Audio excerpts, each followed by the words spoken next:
Hi అండి, welcome to my channel. ఈరోజు beginners కూడా ఈజీగా చేసుకునే బీట్రూట్ చట్నీ ఎలా చేయాలో చూసేద్దాం రండి. ఫస్ట్గా కడాయిలో 2 టేబుల్ స్పూన్స్ ఆయిల్ వేసాను.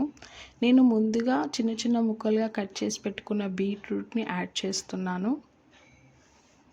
ఒక 10 మినిట్స్ వరకు దీన్ని షాలో ఫ్రై చేయాలండి, లో ఫ్లేమ్లో పచ్చివాసన పోయే వరకు.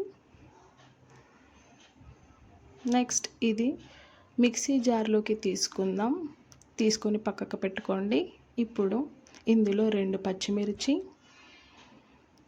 2 ఎండుమిర్చి, కొంచెం చింతపండు, 6 నుంచి 8 వరకు వెల్లుల్లి రెబ్బలు, 1 స్పూన్ జీలకర్ర, ఇవన్నీ వేసి మిక్సీ చేస్తామండి. మిక్సీ చేసుకున్న తర్వాత ఇందులో చిటికెడు పసుపు, టేస్ట్కి తగ్గ సాల్ట్ వేసి మరొకసారి మిక్సీ చేస్తామండి. ఇప్పుడు పోపు పెట్టుకుందాం.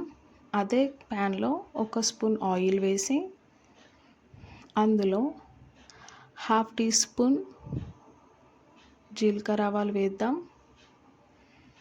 ఎందుకంటే జీరా తక్కువ వేసుకోండి, ఇంతకుముందు అక్కడ యాడ్ చేసాం కదా. 1 స్పూన్ మినప్పప్పు, 1 స్పూన్ శనగపప్పు, మీరు కావాలంటే ఇంగువ వేసుకోవచ్చు, నేను వేసుకోవట్లేదు. అండ్ ఇందులో ఎండుమిర్చి ఇంకా కరివేపాకు యాడ్ చేయాలి. ఆ క్లిప్ మిస్ అయిందండి. ఇంకా దాన్ని పచ్చడిలోకి ట్రాన్స్ఫర్ చేయాలి. అంతే, easy and tasty beetroot chutney ready అండి. బిగినర్స్ కూడా ఈజీగా క్విక్గా చేసుకునే రెసిపీ. ప్లీజ్ అండి, మీకు ఇది నచ్చితే లైక్ చేయండి, షేర్ చేయండి అండ్ సబ్స్క్రైబ్ కూడా చేయండి.